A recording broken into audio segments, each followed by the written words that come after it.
Hey everyone, Nathan Reeton Spruth here. I know I've taken a couple weeks off of the whole reviewing thing. I have been posting videos just about every week, but I haven't had the time to sit down and do actual reviews of new games. I also don't have the money to purchase new games, so that might be part of the problem as well. That being said, I have found something I wanted to review thanks to a friend of mine. There are 9 professional wrestling games that I could find for the NES, NES, Nintendo Entertainment System, whatever you want to call it.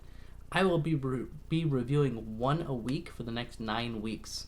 Some of you might be asking yourself if I'm going to be making wrestling jokes or anything like that. And of course, the answer is yes, I will be making wrestling jokes. And yes, they are all going to be very, very bad, just like that one. Now, we do need to start with the first wrestling game I've ever played. It was, I believe, the third that was released for the NES. It's also the best wrestling game, so starting out at a high point. It is also known what you would know as the cream of the crop. I will never do that again. So let's just go into the review here. Pro Wrestling for the NES is a straightforward game. You have 6 characters that you can choose from. First, we have Fighter Hayabusa, who is basically Antonio Inoki, a very famous Japanese wrestler who was entered into the WWE Hall of Fame in 2010.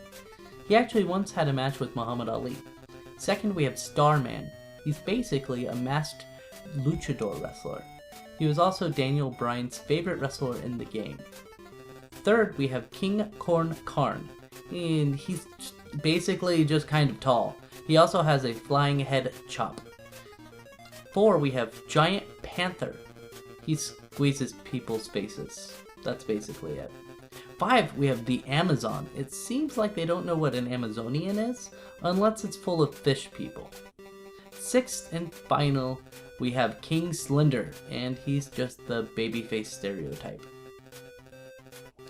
There's also another character in the game named the Great Puma that you face when you get to the end of the game. He can do every single move in the game, however he cannot be played by a human player. When you actually play the game, it is pretty generic, but it's fun and easy to get a hang of. I chose Starman because I always liked luchadors, and Starman has always been my favorite. You can punch and kick, though the punches never hit, at least with Starman, so it's better to just kick most of the time. When you get close enough to an opponent, you can also grab them. If you press A and a directional button while you are in a grapple, you can do different moves. The moves change depending on the character, but basically they are the same with slight variations. With Starman, there's a belly-to-back suplex, or what's called a backdrop in Japan, a jumping kick to the face that's called a somersault kick, and of course there's a traditional suplex. It looks to me more like a brain buster, but what do I know? If you grapple and press B, you can throw your opponent against the ropes. After you do this, you can walk forward and either do a knee lift or a flying cross chop. You can climb to the top of the ropes by walking to the top corner turnbuckles to perform 2 moves, one with A and one with B. You can also run in the game by tapping any direction you want twice in quick succession, as long as those buttons are left or right, and you can perform the same flying cross chop and knee lift there as well. There is a way to jump over the ropes, but I've never been able to actually do this no matter how hard I try. The CPU was able to do it to me twice though. There is another thing you can do by knocking your opponent out of the ring, and that is usually done by performing a move close to the ropes. The easiest way to do this is to do a suplex out of the ring. The ref will then start his count, counting to 20 instead of 10 because they go based on the Japanese rule set. A typical match for me would be to start by letting the CPU walk into my kicks. This gets harder as you go through the game because the opponents get much more difficult the further along you in the game you are. After I had them weakened a bit, I would then start to use grapples on them. If you try to grapple and do a suplex too early, they will counter it, so it is best to wait until you hit them a bit and get their health down before you actually try to do that. After their health gets low enough though, you can take them to Suplex City. It should be noted that this Suplex City is in America, which is a sister city to the one that Brock Lesnar takes people to, which is located in Germany. You rinse and repeat this method until you are the Video Wrestling Association champion. After you win the championship, you get to defend your title for 10 more matches against the same wrestlers that you just wrestled. So you have to fight each wrestler 3 times. There are 15 matches in total before you face the Great Puma for the VWF Championship.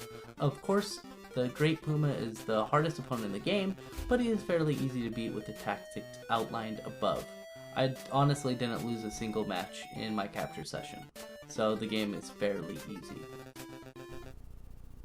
Honestly, I had a lot of fun with this game.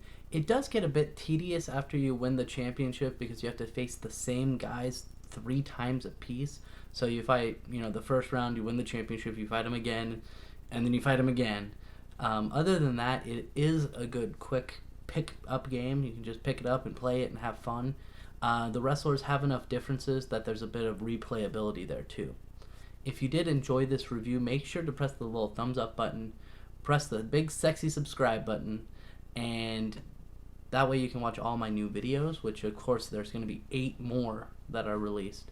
And this was the best wrestling game for the NES, so it's going to go downhill from here.